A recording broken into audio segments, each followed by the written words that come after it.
Hey guys! So I recently just got some new collage material in and I wanted to share it with you. And I also wanted to just chat about, the things I look for in these books whenever I'm flipping through them, what I try to pay attention to, what kind of imagery I'm drawn to, and see if it maybe could help you whenever you're flipping through these books at the thrift store, or I normally get a lot of my books yard sales, antique stores. Family and friends normally will save a bunch of magazines and books for me.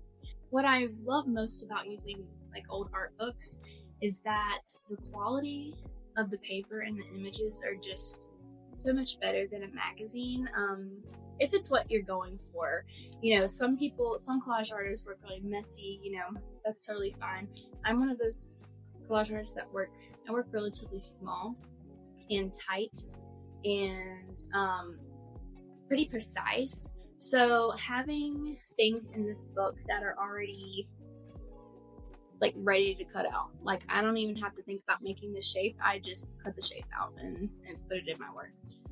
That's the big benefit of stuff like this.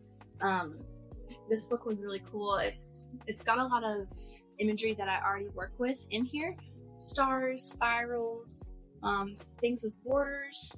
And I also thought it was really cool that they had samples in here of different quilts or different quilt patterns you could do. So I thought that was really interesting.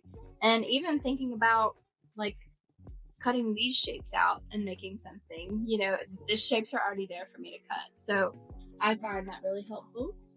So I'm looking forward to like reading this one, since I've been really into quilts and like southern motifs lately, and I was so glad I found this. So good timing on that one. This next one, on tree decorating. I was initially drawn to stars again. This book is really cool. A lot of it is just photos of rooms, and it is a decorating book, so you're gonna see that kind of stuff, but also these wallpaper patterns were really cool. They already had the stripes in there. I was like, oh, that's great. Even this pattern, cutting these little flowers out somehow. This page. So thinking about, these shapes are already ready for you to cut. These stripes are already ready. I mean, it's just, I love it. And I love all the colors. And a little exercise that I really like to do is, a little exercise I love to do is just take a page out of, a book or magazine. Like I'm already thinking about one for this one. I love these colors. But what I'll do is I'll take one page and just cut out a simple shape, squares, ovals, circles, whatever, and just make a little, oh my gosh, I can't get that. Just make a little color exploration. I'm at work now and we have a big, huge storefront, so it's kind of hard to see. But yeah, I just cut different colors out on the page and I'll kind of put them together and see what colors are working well together and how they're playing together. And I think it's just a fun way to explore color. So I've been really into stuff like this lately. And here's another one that I did. This was just from one page except for these two. This was like some old paper I had, but everything else was from the same page from one of these art books, and it's just cool. I just think the colors work really well together, and since you're working from the same page, like the artist has already done like a lot of the work for you. Like the colors already work because they're in a book. You know what I mean? Like it's already a great piece of art. You just have to make it your own. Colors are already done for you. So that is a cool little exercise I like to do. It's really helpful. So another really good kind of book to pick up are these painting with watercolor books. You can find these also in like magazine form. I love these books, especially if you want a more painterly effect with your collages. I mean, the work is pretty much already done for you, especially with all the mark making. And I mean, it's just, the colors in here are great. I mean, look. Like, really? Great. It's just cool, there's no other word for it. And the colors are really nice in here as well. Even these would be cool to cut out and make little color explorations with. This, love this pattern. So just paying attention to things like that. Like I said, things you are already drawn to, imagery you already use in your work. When you're looking through these, just seek it out. And this one was really cool. Private Lives of Orchids. This one was, first off, just this yellow paper alone. It also has a texture to it. It's yellow paper sold me. Okay? These are color pencil illustrations of orchids, which I don't really work with a lot of like floral, like realistic floral imagery. I'm not really drawn to it, but the colors and the texture in these I thought were really cool. And also I kept seeing these roots on each of the pages as I was flipping through, and I was like, okay, how cool would it be to just cut out all the roots in this book and make a full composition with just using line. And some of the roots vary in color, so it could be cool. Like this page here, all those roots. Could be cool. It's just thinking about things abstractly.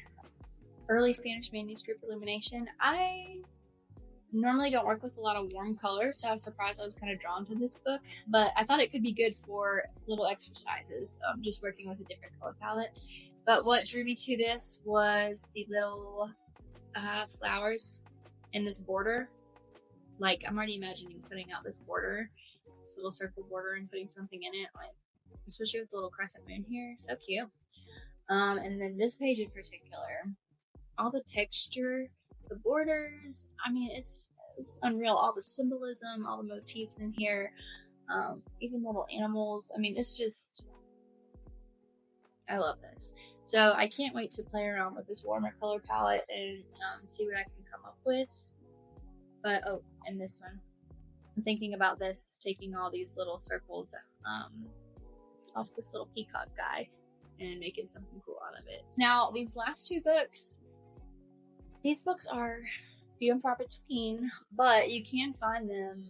This one was pretty expensive. I think this was like $25, but it's a Henry Matisse book, and you know what? I've made and sold a lot of collages that I've made from this book, so obviously made my money back. But just these stars, I mean, still like an artist though. So, you know, if you want to use some of this imagery, like I use it, but I chop it up differently, and I make sure it's not the exact, you know, not the exact thing that he did. Because his stuff is very, like, you can pick it out. You know when a Matisse, you're like, oh, that's Matisse, you know? So I don't want people to think that I'm, you know, copying him, but I love these shapes. I mean, you know. So still like an artist. That's what they told us artists to do. So that's the cool thing about these books. It's like, these were the greats. You know what I mean? This art was already great. So just take it out, cut it, and make it even cooler, you know? It was already cool to begin with, but we're just out here making it cooler, okay? Lastly, these books are all over the place if you really look. These illustrator books. These books have so many different images in them. I mean, it's unreal. Things from like watercolor paintings, and especially if you work with figure, so many figures in here. I love this checker pattern. Can't see it. This is horrible. It's my first YouTube video, okay? So, but yeah, there's tons of figures in here that you could use, cartoon stuff. It's really a great, these are great finds. Anytime I find them, I'm just like, yay, I snatch them up, and they're normally pretty cheap. If you're a collage artist, I'm sure you already know and you already do this, but I just thought it would be, I just wanted to yap, you know, about what I find interesting in these art books. So yeah, if you're an artist, or particularly a collage artist, or just someone who really enjoys art, come hang out. So just subscribe to my channel, and you can also follow me on Instagram. It's Shelby Abernathy Art. And I don't have too much posted there yet. I'm trying to put myself out there more. This year's been a really tough year of kind of finding myself again and putting myself out there, putting my art out there. and just like showing up for myself. So if you want to follow along, that'd be awesome. And I look forward to forming a little community on here and just meeting new people, meeting new artists, and tag your account in the comments so I can follow your channel too, or your socials too. But yeah, so I hope you guys have a great rest of the day, and we'll talk soon.